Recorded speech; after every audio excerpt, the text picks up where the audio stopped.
Sí. Muy buena tarde, bienvenidos y bienvenidas a este espacio denominado Interlocución y que ustedes pueden escuchar a través de las 6 frecuencias de la Universidad Autónoma del Estado de Hidalgo en Actopan, Huejutla, Pachuca, San Bartolo, Tutotepec, desde donde realizamos esta producción, Tulancingo y Zimapán. Mi nombre es Mari Carmen Hernández, me da mucho gusto poder saludarte y en esta ocasión presentarte a nuestra invitada, que por cierto, te adelanto, es en el marco del 15 de mayo, de la conmemoración, pues que en México se realiza para los docentes, para las maestras, para los maestros. Entonces, bueno, estaremos platicando de algunos temas que esperamos puedan ser de tu interés. Para ello, presento a nuestra invitada. Ella es Coralia Pérez Cabaña, es cofundadora de Prácticas Narrativas SICVAL. Primero que nada, Coralia, pues bienvenida. Esta es la primera vez que podemos entrar en contacto a través de esta transmisión de las emisoras de Suma Radio. Muchas gracias por estar con nosotros. No, el gusto es nuestro, eh, pues que sí, que estemos en contacto, que nos podamos conocer y las actividades que están dando motivo a este primer encuentro. Exactamente, en un momento más estaremos platicando de estas actividades que realizaremos en torno al Día del Maestro, Día de la Maestra, aquí en Radio Universidad San Bartolo, pero primero queremos que nos platiques un poco de qué se trata Prácticas Narrativas SICVAL. Bueno, mira, Sikbal es una palabra de maya y quiere decir conversar. En este momento, digamos, nosotros estamos Tank Sikbal, estamos conversando, ¿no? Y hemos retomado esa palabra por dos motivos. El primero, pues por hacerle honor al contexto donde nosotras nos situamos, que es Mérida y la península eh, de Yucatán, y pues toda la cultura que da origen a lo que existe acá ancestralmente, ¿no? Y también porque tiene que ver precisamente con el quehacer de las prácticas narrativas. Las prácticas narrativas son un abordaje de trabajo, inició terapéuticamente con Michael White y David Epstein a nivel trabajo social, trabajo comunitario, terapia con personas, digamos tú a tú, pero también se fue implementando en grupos, con comunidades, ¿no? Y lo que ellos fueron ubicando en los años 80 en un contexto de gran transformación de lo que en ese momento se conocía como la terapia, el trabajo terapéutico, fue que la palabra, la manera de narrar nuestras historias es muy potente y estamos muy acostumbrados a hilvanarlas, digamos, a meterlas en un guión un poco ya preestablecido de aquello que socialmente deberíamos cumplir, supuestamente, como hombres, como mujeres, como niños, como niñas. Y cuando vamos acomodando ahí nuestra historia, pues resulta que los eventos que más sobresalen son los déficits, son las carencias, ¿no? Porque socialmente hay mucha presión hacia ello. Hay una gran tendencia, no es debilidad de unos o de otros, sino que la presión social y las normas sociales nos constriñen mucho en ese sentido y acabamos armando historias pues muy carentes, muy desde el déficit, como te decía, muy desde el no soy, no hice, no salió bien, no cumplí las expectativas. Y pocas veces son historias que nos dejen satisfechos, alegres, a gusto con nosotros mismos, mismas, y más bien nos acaban teniendo consecuencias fuertes, ¿no? Muy, muy fuertes.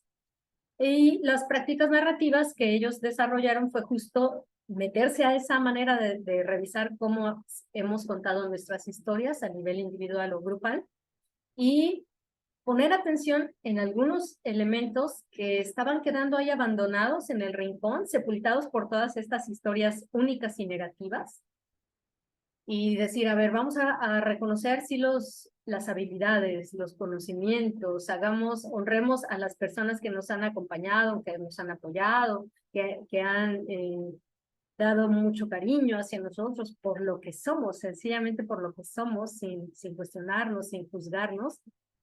Y cuando empiezas a revisar tu historia desde allí, suceden cosas maravillosas, ¿no? Sucede que te das cuenta que si tienes planes para tu vida, sucede que no todo es negro, sucede que pues te reconoces con un historial de lucha a nivel personal, pero insisto también comunitario, con un historial de conocimientos propios y colectivos. Y sucede que las historias son otras, múltiples, diversas, ricas, y no solo esta historia general en la que pues nos tratamos de medir con el deber ser, y no siempre, muy pocas veces damos, digamos, el ancho, ¿no? Entonces, Epson y White desarrollaron una serie de maneras de conversar que son muy poderosas, en las que es posible ir encontrando estos elementos. Y nosotras lo que hacemos es llevarlo a los ámbitos educativos, precisamente para ubicar esas otras historias de las y los estudiantes, pero también de las y los maestros, directores, comunidades, pues porque la educación se desarrolla en contextos, los niños no aparecen por ahí sueltos en el universo, ¿no? Tienen familias, tienen hermanos, viven en comunidades. Pero sobre esas comunidades, sobre esas familias, pues también muchas veces, desde la mirada normativa, lo que se cuenta son historias negativas, de no pueden, no saben, no tienen, etcétera, ¿no?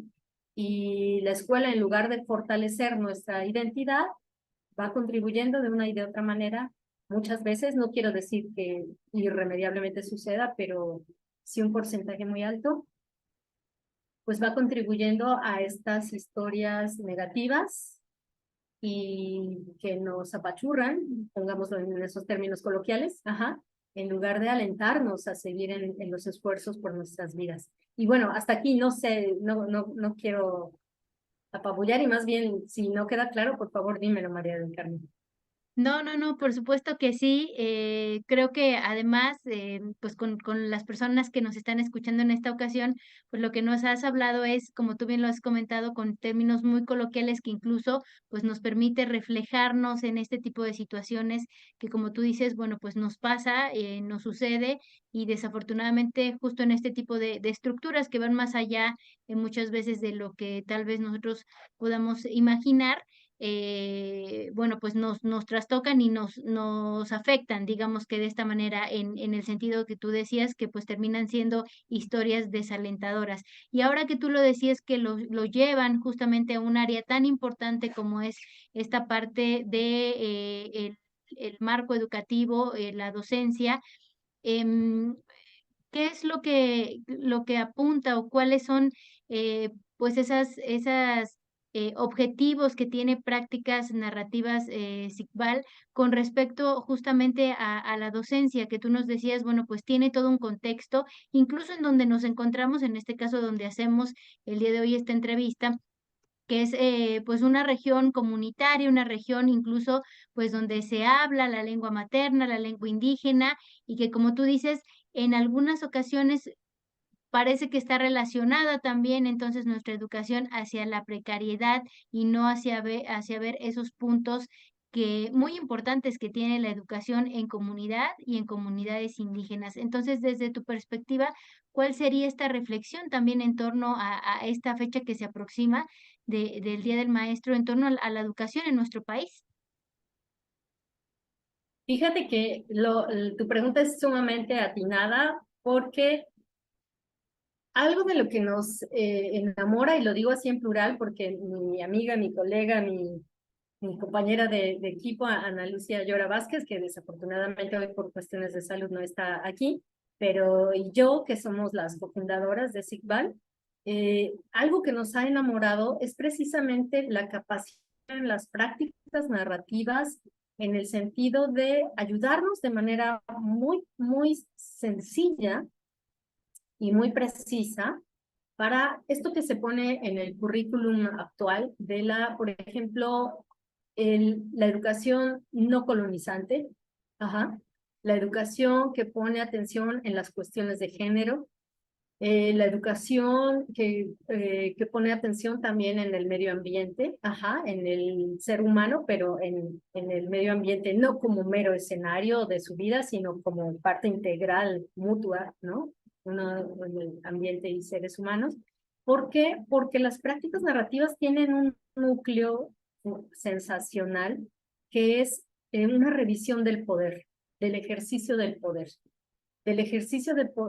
en las disciplinas que han normado fundamentalmente a la humanidad en su época moderna, y esto tiene que ver con lo médico, las disciplinas terapéuticas, la psicología y también la educación, ¿no? Porque precisamente pues han sido bastante cercanas a estos discursos del poder que nos marcan el deber ser, en lugar de permitirnos acercarnos al qué sentimos, qué queremos decir, cómo conectar con todo aquello que estamos pensando y sintiendo, este sentipensar que también está en el nuevo currículum, ¿no? Y es muy bello también porque las prácticas narrativas se sitúan en ese sentido desde una posición descentrada, pero influyente. ¿A qué va esto?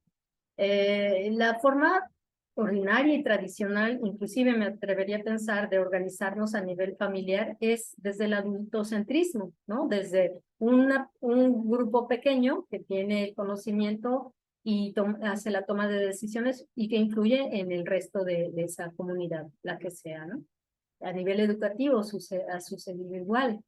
Queremos democracia, pero no la enseñamos en los espacios educativos, ¿no? Las asambleas y esta toma de consensos es algo es una rara avis en las escuelas. ¿Y qué sucede con las prácticas narrativas? Las prácticas narrativas, dentro de sus principios, dicen, las personas son las expertas en sus propias vidas. No hay nadie que conozca su situación de vida mejor que ellas mismas, ¿no? Entonces, ¿qué quiere decir esto? Que está bien que existan los terapeutas, que está bien que existan los psicólogos, los docentes con las especialidades que ustedes se manden, pero van a trabajar de manera coordinada con la persona. Van a hacer un acompañamiento. No van a tomar las decisiones ni a dictaminar por su cuenta nada más lo que valdría la pena considerar en la vida de las otras personas, sean de la edad que sean. Y aquí viene otro asunto, porque también las prácticas narrativas plantean que bueno, en los ámbitos escolares es muy común que se diga, ay, el muchachito peleonero, ay, la niña respondona, ay, el flojo, y lanzamos una serie de etiquetas, ¿no?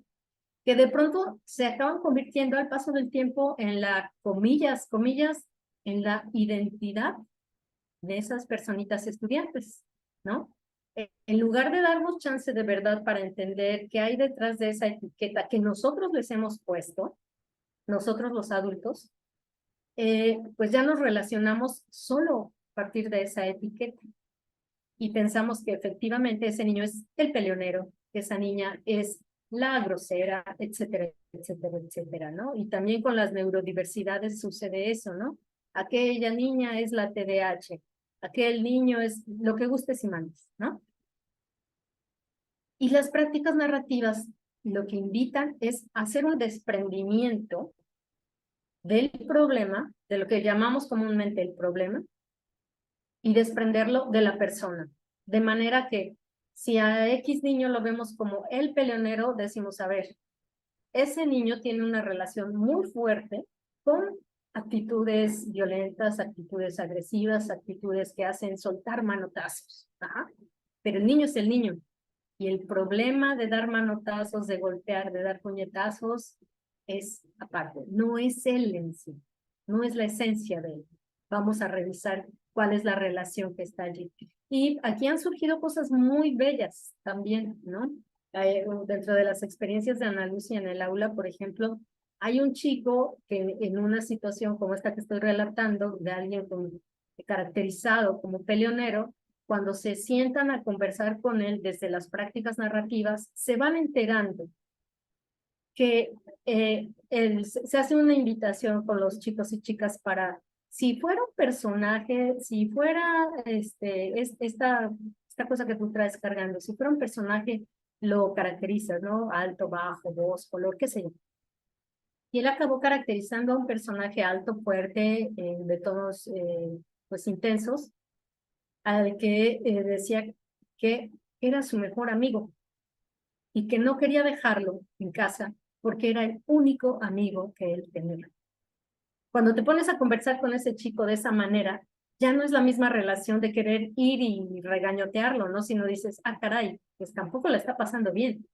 Y ha sido su recurso pésimo, pero su recurso para contactar con otras gentes. Y entonces más bien el centro de atención cambia y dices, ¿qué estrategias hacemos juntos, con él involucrado completamente, comprometido, para generar posibilidades de que desarrolle amistades, digamos, en mejor sentido y no con esta forma de relacionarse que quizá él estaba reproduciendo simplemente, ¿no?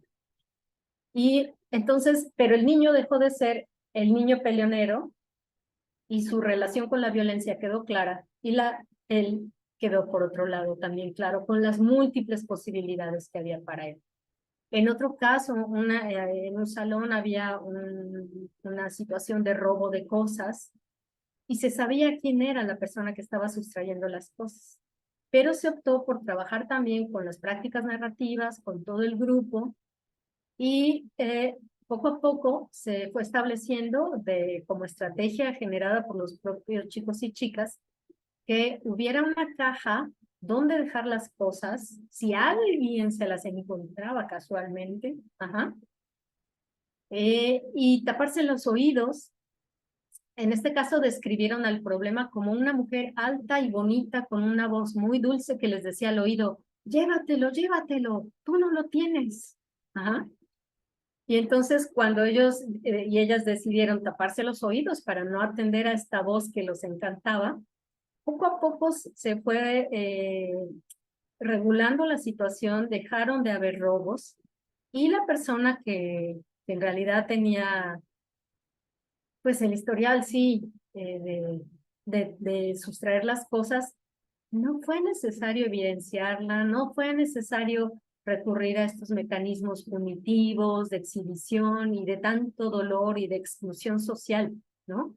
Y el grupo en colectivo logró arribar a otra relación e inclusive desplegar sus propios conocimientos. Esto que puede parecer de risa, de taparse los oídos, es su conocimiento, son sus habilidades, son sus ideas, para solucionar cosas.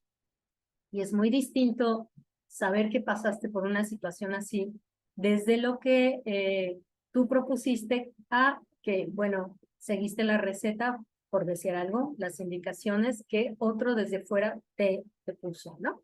A todo ello van las prácticas narrativas. Y cuando hablamos del poder, también tiene que ver con que hay muchas voces silenciadas en nuestra sociedad, y ustedes lo saben como radiodifusora en una región indígena. Y tiene que ver no solo con la cuestión de étnica, tiene que ver, por supuesto, con la cuestión de género, tiene que ver con la cuestión de clase y situación económica y cultural en nuestro país, ¿no? Entonces, cuando abrimos estos espacios de conversación, insisto, las conversaciones pueden ser tan poderosas de darnos la oportunidad de reconocernos como personas con capacidades, con debilidades, con necesidades también, que las podemos expresar de una manera en que pueda generarse comprensión, pero también abrir posibilidades para, bueno, ¿y cómo le hacemos? Para dar el salto, para caminar poco a poco hacia esos otros historias de vida que queremos, ¿no? Unas historias de vida, historias de nuestra identidad que nos hagan sentir más satisfechos, satisfechas, ¿no? Pues muchas gracias, Coralia. Muy, muy interesante nuevamente todo lo que nos compartes. Realmente nos dejas la reflexión de cómo es que este trabajo en comunidad y pues de manera colaborativa realmente nos puede llevar a tomar nuestras propias decisiones.